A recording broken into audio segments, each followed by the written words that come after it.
manifestazioni ad Agrigento nel giorno del ricordo istituito 20 anni fa.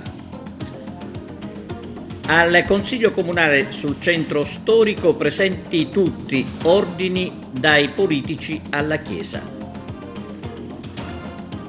Niente palco per gli agricoltori, però 2 minuti dedicati al problema e per giunta dopo mezzanotte. L'assessore della Lega Turano si candida alle europee. I campionati di Serie D, eccellenza e promozione per lo sport.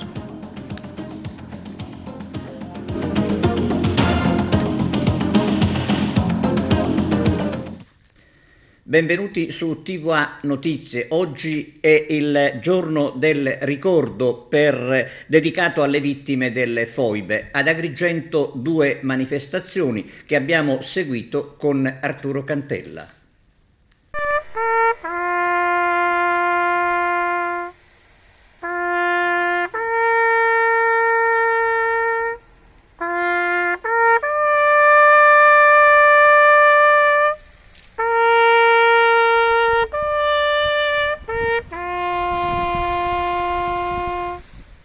Oggi è una giornata particolare, Palatucci, poi una grande manifestazione in memoria al Teatro Pirandello che voi organizzate, prefetto. Oggi è una doppia giornata della memoria, come lo è quella del 27 gennaio, Perfetto. Lo è questa del 10 febbraio. Il nostro paese sta cercando di diventare maturo, di ricordare tutto quello che va ricordato, sfrondandolo dalle appartenenze, anzi vorrei dire dalle partigianerie politiche. Oggi è il giorno del ricordo ed è un giorno che riguarda tutti gli italiani. È un giorno in cui comunque abbiamo perso migliaia e migliaia, alcune decine di migliaia di nostri connazionali. È un giorno in cui abbiamo perso terre che in buona parte erano state italiane, e lo erano culturalmente e storicamente. Un giorno in cui abbiamo pagato un prezzo altissimo per una guerra in cui siamo entrati impreparati, imprudentemente, e che ci ha portato alla più grande disfatta del nostro giovane Stato nei suoi ormai circa 170 anni di vita. Una manifestazione al teatro che vede il coinvolgimento della società civile ma anche di tanti alunni, soprattutto studenti, gli alunni, gli studenti. Bisogna spiegare loro che cosa è stata questa giornata, che cosa è questa giornata, questo giorno del ricordo, in relazione anche alle altre celebrazioni di cui è fatta la nostra memoria collettiva. La memoria collettiva è tutto, è come in una famiglia, ci si ricorda delle persone che non ci sono più e dei fatti salienti, e così vale per una società, e in questo caso per la comunità nazionale italiana. Si commemora Giovanni Palatucci, un giusto della nazione.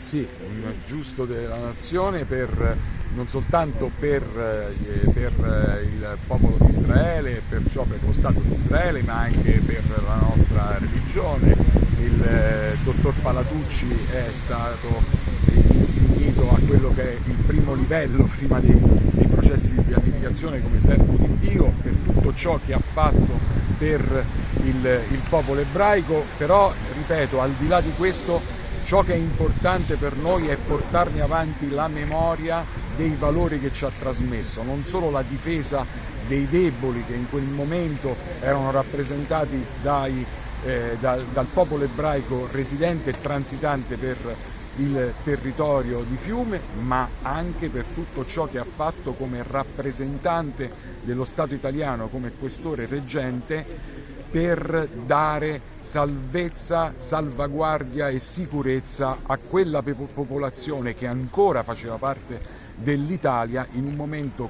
così drammatico come quello dell'occupazione nazifascista. Fu deportato a Dachau? Sì, fu deportato a Dachau, e la cosa più triste è che morì poco più di un mese prima della liberazione di Dachau stessa, perciò fino all'ultimo morì di stenti.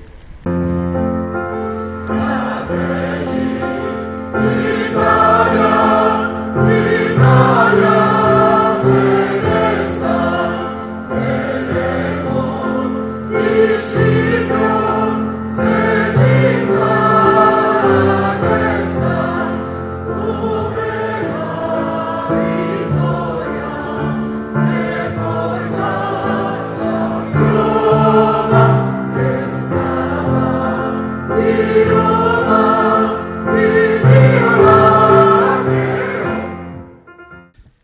Stamani grande e partecipata manifestazione al Teatro Pirandello di Agrigento in occasione della giornata delle foibe, un evento che ha visto la partecipazione di tanti studenti delle scuole superiori della città, organizzato dalla Prefettura di Agrigento in collaborazione con l'Ufficio Scolastico Regionale e l'Archivio di Stato. Un ricco programma che si è aperto con l'inno nazionale seguito dall'orchestra musicale del Liceo Classico Empedocle, quindi il saluto del prefetto ai giovani presenti e l'accoglienza della massima autorità statale, le 3 persone che hanno voluto testimoniare la propria esperienza di quel periodo, Giambrone, Travali e la signora Rosa Vasile, che all'età di 12 anni ha visto morire il padre di origine siculianese proprio a Fiume.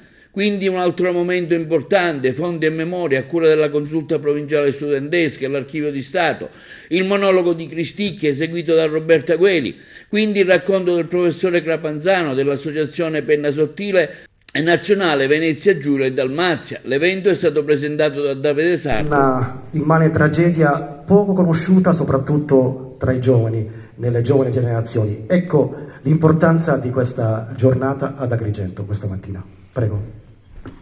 Una tragedia poco conosciuta, sì, come molte cose sono poco conosciute purtroppo della nostra storia. La storia è una materia che sovente a scuola si studia un po' di corsa per cercare di onorare il programma, affastellando date, fatti, nomi. Oggi non è un giorno della storia, non è un convegno storico, oggi è un giorno della memoria, del ricordo, un giorno che cerca di celebrare uno dei momenti costitutivi del nostro essere italiani, insieme ad altri giorni come il 2 giugno, il 25 aprile, anche il 27 gennaio. Sono giorni in cui cerchiamo di non dimenticare, di tenere nei nostri cuori fatti che spesso sono fatti tragici e che hanno segnato la nostra comunità. La sua testimonianza oggi qui in una giornata importante al teatro? Sì, è molto importante e commovente, molto commovente. Ecco, quale sarà il suo ricordo, il suo commento, il suo messaggio che porterà ai tanti studenti? Beh, innanzitutto il monito che queste tragedie non si ripetano, ma soprattutto raccomando ai giovani di conoscere il passato, perché il futuro senza la conoscenza del passato, il vero passato, non è il futuro e loro debbono sapere, debbono conoscere. Cosa ha perso lei, signora, in quella tragedia? L'ha perso anche suo padre? Il tutto per lui. Il tutto. Quanti anni aveva lei, signora, quando ha vissuto questo momento? Questo momento avevo 12 anni. E dove si trovava esattamente? A Fiume. E devo dire anche una cosa, che io stessa sono una vittima scampata, che stavo subendo la stessa sorte di mio padre e di questo parlerò. Suo padre sparì o fu ucciso? Non lo so, è scomparso. Mio padre è impiegato civile alla questura di Fiume e il 3 maggio del 45, quando sono entrati i partigiani comunisti di Tito, hanno arrestato tutti i corpi principali, questura, polizia, carabinieri, guardia di finanza, e li hanno tutti presi e deportati per ignota destinazione in Jugoslavia. Di essi non si è saputo più nulla, e di mio padre non ho mai saputo nulla, praticamente infoibati o massacrati, buttati in qualche fossa comune, massacrati, trucidati, perché sono arrivate tante notizie brutte. Come si chiamava suo padre? Ricordiamo. Vasile, Gerlando Vasile. Ed era di origine siculianese. Sì. Era mio padre. Quindi la famiglia è di siculiano originale? La famiglia, mia madre è di Burgio, sì. Mio padre era di Siculiana. È una cosa che tengo a segnalare, come ho detto anche all'altra collega. Sì. Questa data del 3 maggio per me è emblematica e desta molta perplessità, perché il 3 maggio del 45 proprio a Siculiana si festeggia il crocifisso, Certo, e la sì, festa del crocifisso, del Cristo Nero. di cui mio padre era grandemente devoto, molto devoto, e quindi non so giustificare, ecco la perplessità. La perplessità è proprio Ok. la perplessità, scusami. Sì. La perplessità, ecco, consiste proprio in questo. Come mai lui così religioso ha subito una tragedia così più grande di lui proprio in quel giorno? Lui che era, come ho detto, devoto del Cristo Nero. E tengo a segnalare anche un fatto, che nei momenti più critici, pur essendo lontano tanti chilometri dalla Sicilia, dalla sua terra natia, però lui aveva per il crocifisso una fede immensa, e quando durante i bombardamenti o in altri momenti critici si doveva ricorrere a qualche cosa, lui ricorreva semplicemente a un'immagine del crocifisso che portavamo sempre con noi. Ecco, soltanto questo. Ecco dove sta la perplessità. L'Archivio di Stato ha contribuito a questa manifestazione, in che modo? L'Archivio di Stato è presente anche in questa manifestazione, condivisa con altre istituzioni, per dare testimonianza di quello che è l'impegno e il valore della collaborazione interistituzionale per il recupero della memoria storica, anche in questa particolare occasione del giorno del ricordo. Con i ragazzi della Consulta Provinciale Studentesca si è portato avanti un lavoro di ricerca sulla documentazione militare finalizzata a ricostruire le vicende di alcuni soldati che risultano irreperibili e le cui vicende personali sono naturalmente da ricondurre all'episodio triste delle foibe. È stato un momento molto interessante e significativo per il valore didattico ed educativo dell'esperienza, che oggi peraltro sarà presentata direttamente dai ragazzi. La sua testimonianza, Pino, lei si è sempre battuto per il ricordo delle foibe? Sì, noi è da 11 anni che organizziamo il giorno del ricordo, proprio perché in occasione di un incontro fortuito con la signora Gina, istriana, anche lei da Marassi, quindi da Fiume, è stata pure una esodata. Occasionalmente ci siamo messi così, abbiamo sentito la sua testimonianza e l'abbiamo divulgata tramite il libro L'Istria di Gina. Ora invece da 11 anni noi facciamo il giorno della memoria e del ricordo, li facciamo assieme, proprio per fare in modo che la verità emerga indipendentemente dai colori politici o dagli schieramenti.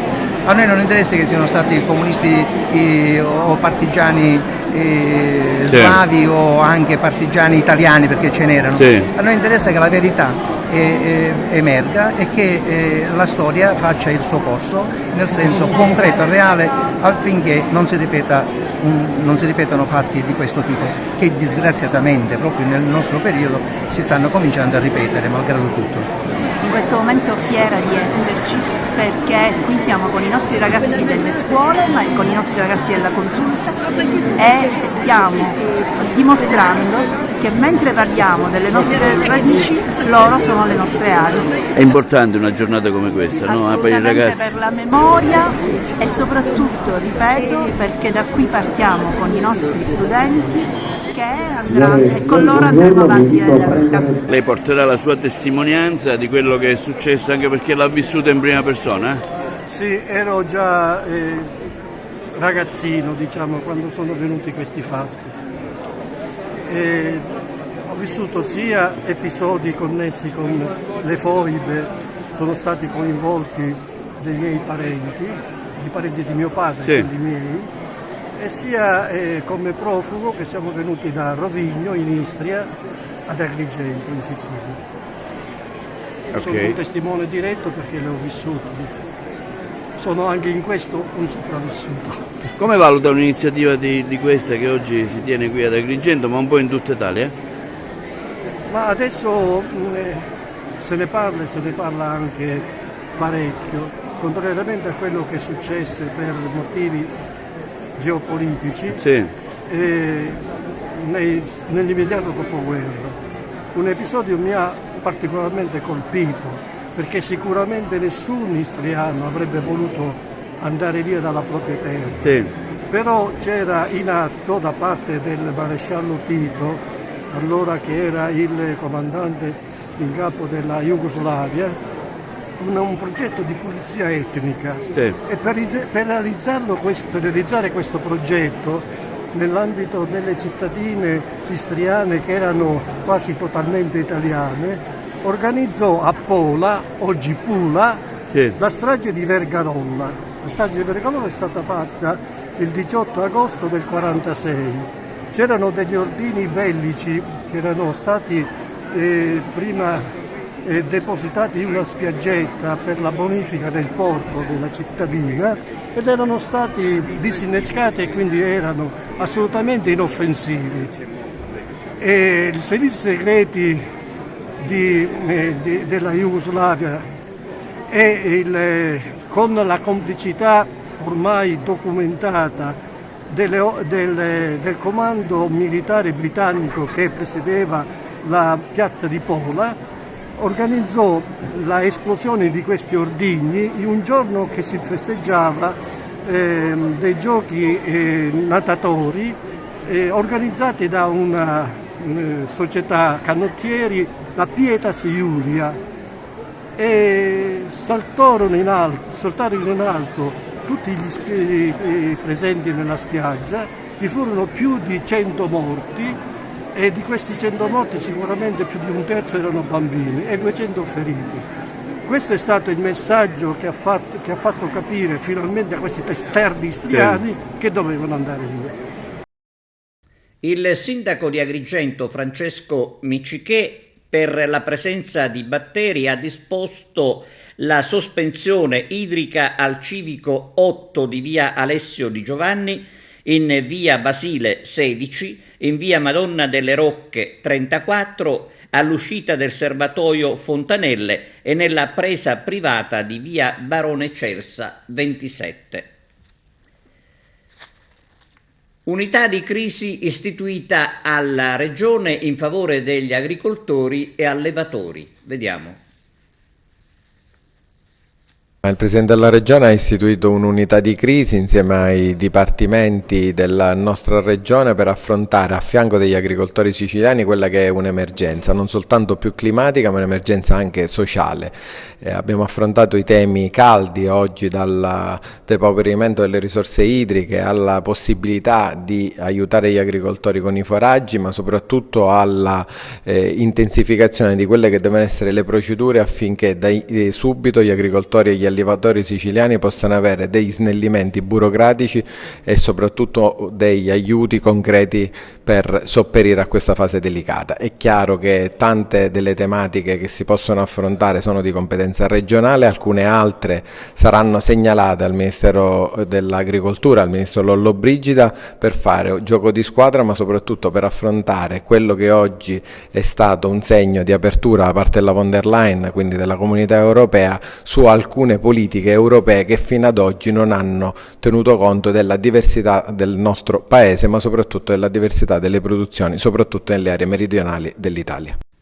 La RAI boccia la proposta di Amadeus di far salire sul palco di Sanremo gli agricoltori e dedica al problema solo 2 minuti dopo la mezzanotte per leggere un estratto della lettera fatta pervenire dagli interessati. Il servizio.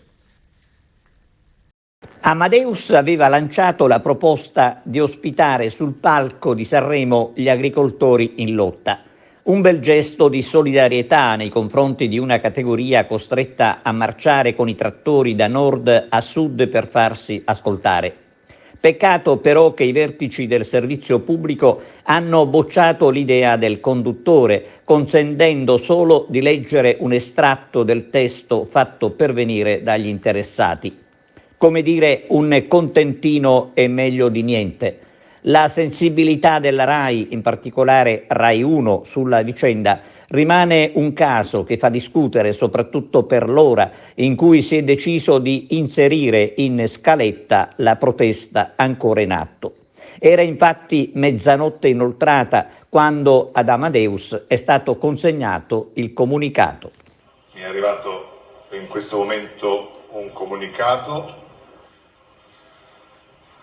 Ricorderete, insomma, nei giorni scorsi ho espresso la mia disponibilità ad accogliere sul palco del festival le ragioni dei contadini che in questi giorni stanno protestando per difendere giustamente i diritti della categoria che ritengono minacciata dalle nuove riforme europee del settore.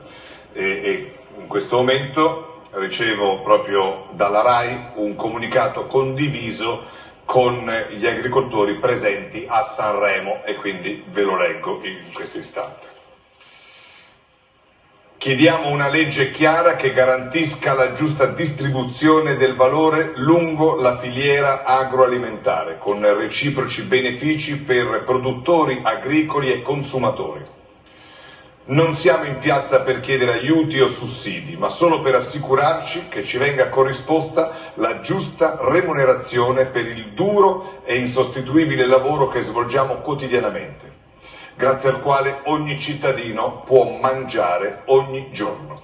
Questo purtroppo non avviene da tempo, tanto che oggi la maggior parte dei frutti del nostro lavoro è ampiamente sottopagato, con ricavi che sono abbondantemente inferiori ai costi di produzione. Protestiamo quindi per difendere la dignità degli agricoltori e per chiedere con forza che venga corrisposto il giusto valore alle nostre produzioni. Senza agricoltura non c'è vita, non c'è sovranità alimentare, non c'è libertà. Chiediamo solo la possibilità di continuare a onorare gli insegnamenti dei nostri genitori e dei nostri nonni, che con rispetto, amore e dignità ci hanno portato a coltivare il valore della terra e di ciò che rappresenta, con il solo e unico obiettivo di lasciare un mondo migliore ai nostri figli. Il testo integrale del discorso è già stato distribuito alla sala stampa accreditata al Festival.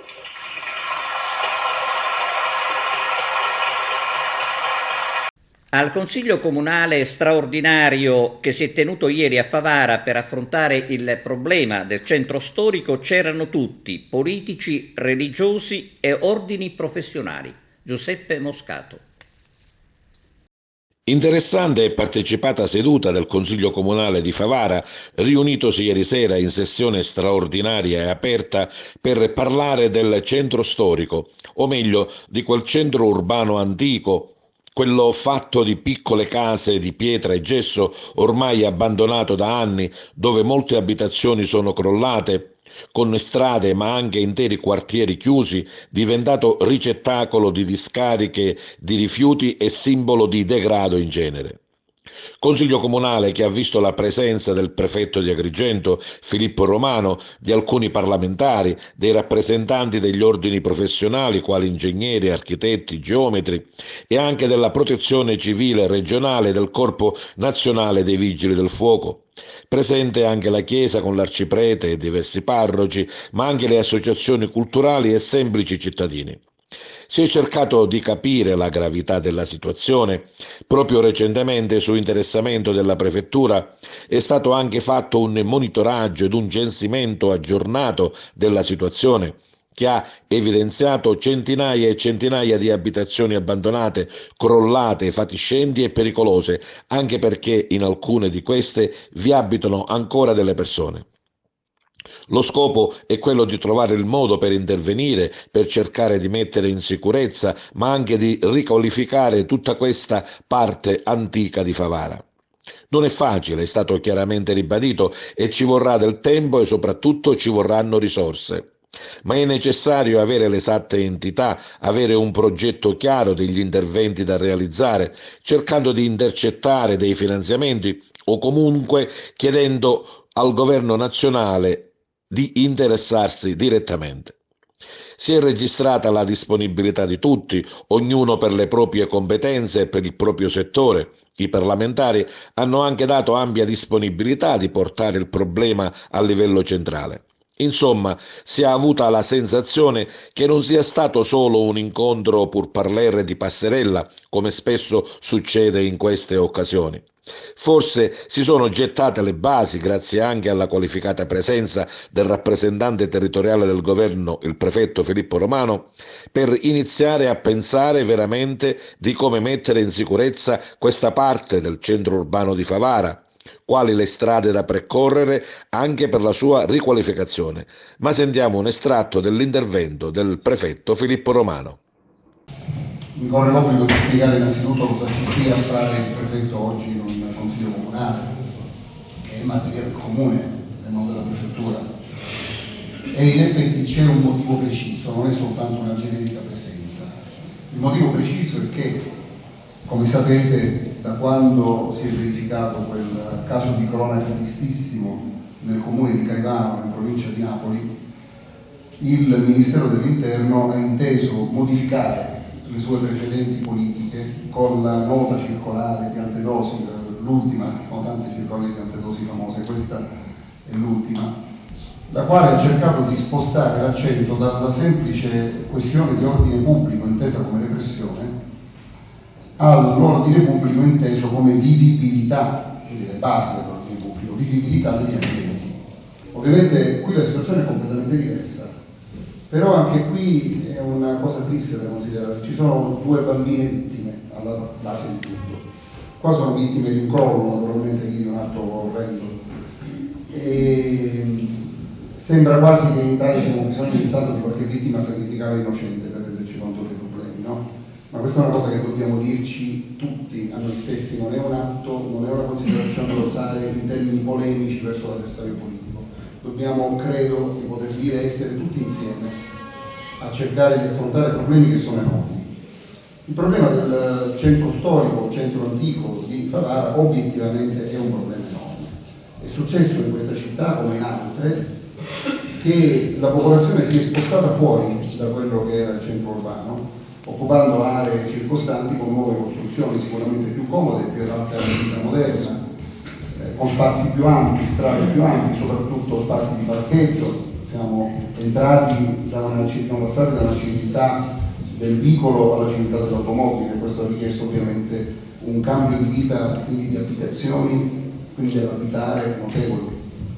Tuttavia, è stato detto poco fa, esistono invece centri storici di successo.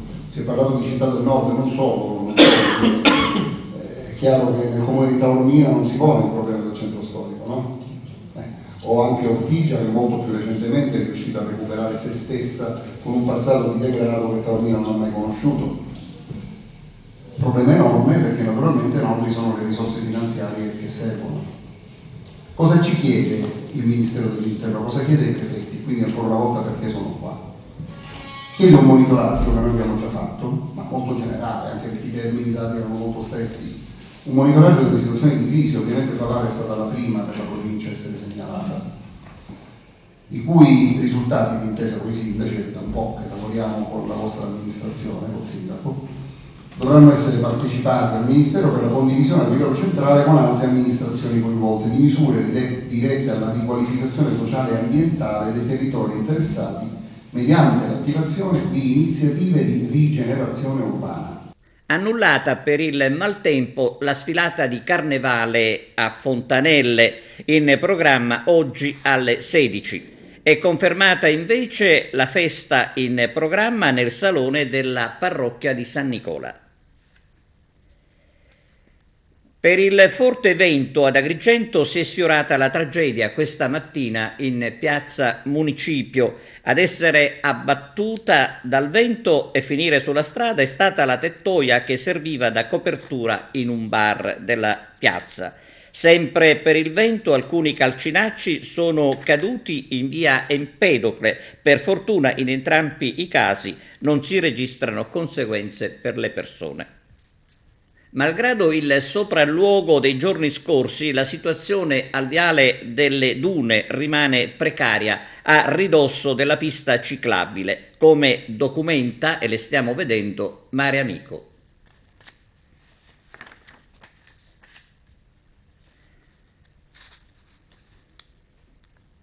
Pausa per la pubblicità, linea alla regia.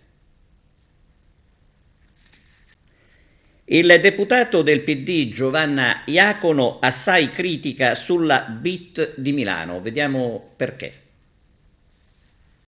Quanto avvenuto in questi giorni alla Borsa Internazionale del Turismo di Milano per quel che riguarda la partecipazione agrigentina all'evento è la manifestazione chiara, lampante di come il gruppo di potere di Fratelli d'Italia abbia ormai perso ogni pur minimo ritegno. A intervenire in una nota stampa è la parlamentare agrigentina del Partito Democratico Giovanna Iacono.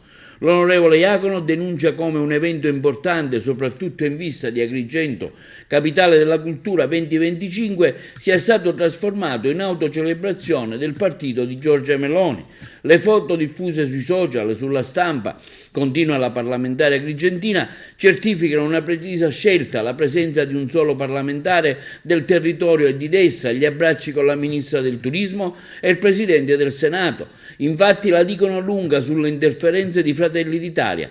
È bene ricordare, continua l'onorevole Iacono, al sindaco di Agrigento, Franco Miccichè, che ha la responsabilità politica e istituzionale di quanto avviene, per quel risultato appartiene a tutti e a tutti. Iacono evidenzia come l'operazione Capitale della Cultura 2025 non possa essere ridotta a una mera fiera della vanità, né gestita sotto l'egida di un partito, così come i soldi pubblici non possono e non devono essere spesi per ingrossare l'ego di pochi, per orientare il consenso, ma per dare nuove possibilità e opportunità alla nostra provincia e alla nostra terra. La parlamentare del PD annuncia quindi che si attiverà per fare chiarezza su quanto già avvenuto e pretenderà la trasparenza su quello che avverrà in ogni opportuna sede. Ho già manifestato, conclude l'onorevole Iacono, in altre occasioni in passato il mio timore per il rischio del fallimento di quella che considero un'occasione storica per Agrigento, per tutto il territorio provinciale e regionale, conclude la parlamentare agrigentina, ma quello che sta accadendo è ben al di là delle mie peggiori previsioni. L'assessore regionale all'istruzione Girolamo Turano della Lega si candida alle europee. Arturo Cantella. Parliamo ora delle prossime europee, lei è un componente della Lega, ecco come vede questo appuntamento in un momento in cui la Lega è stata commissariata da Duragon, con Duragon alla Sicilia. Ecco cosa sta succedendo all'interno della Lega? Non sta succedendo assolutamente nulla. All'interno della Lega bisogna costruire una lista competitiva, fare una grande scommessa, capire quali sono i bisogni dei cittadini. Io non parlo mai di interessi del partito, parlo degli interessi dei cittadini e io penso che le posizioni che noi abbiamo assunto in difesa dell'agricoltura e degli agricoltori e contro i cibi sintetici e alcuni meccanismi che tagliano fuori il mondo agricolo siciliano dalla grande prospettiva di crescita, dalla valorizzazione dei prodotti, è soltanto il nostro dovere. Quindi voglio dire, se lei pensa che all'interno della Lega succeda qualcosa perché cambia un commissario, non è così. Noi siamo una squadra che mira a far valere le proprie idee in Europa. Sa qual è la verità? Quello che si decide in Europa arriva dopo 10 anni, ma quando arriva non si può cambiare più. Noi vogliamo andare lì per cambiare l'Europa. Lei scendeva in campo, assessore? Se il partito me lo chiede, sì, sono pronto a fare la mia parte, anzi diciamo così, scendo in campo. Nuovo presidente del Consiglio Comunale a Realmonte, si tratta di Irene Pilato. Eletto anche il vicepresidente Pasquale Valenti, già consigliere comunale. C'è il servizio. Facciamo le nostre congratulazioni al nuovo Presidente del Consiglio Comunale e al Vicepresidente del Consiglio Comunale, rispettivamente l'Avvocato Irene Pilato e Pasquale Valenti, che insomma si sono insediati ieri dopo la prematura scomparsa del nostro Presidente del Consiglio Felice Vaccaro e iniziano con una grande responsabilità il posto lasciato prematuramente vacante da una persona straordinaria che ha fatto della sua vita e del suo servizio, appunto con la sua vita e il suo servizio, a contribuire ad accrescere le condizioni economiche e sociali di questo territorio. Sono convinta che Irene e Pasquale continueranno su questa scia, ossia con uno spirito di servizio, scegliendo sempre per il meglio e per la collettività e per la crescita di questa collettività in una direzione che è sempre più quella della bellezza e in un momento storico dove tanti temi importanti si stanno affrontando, tante conquiste storiche e quindi bisogna essere attenti e rigorosi. Sono emozionata per questo nuovo incarico cui sono stata chiamata a ricoprire. Il ruolo del Presidente del Consiglio è un ruolo che mi onora e mi gratifica profondamente.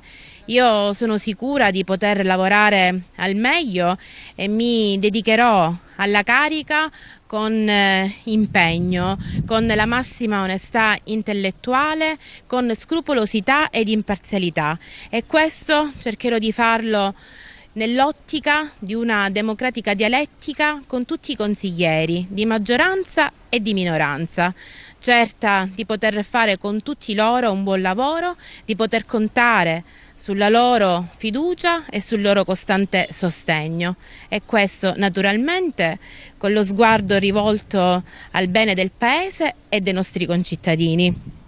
Ringrazio il Consiglio Comunale per aver esteso di nuovo la fiducia in me, per avermi eletto come Vicepresidente del Consiglio.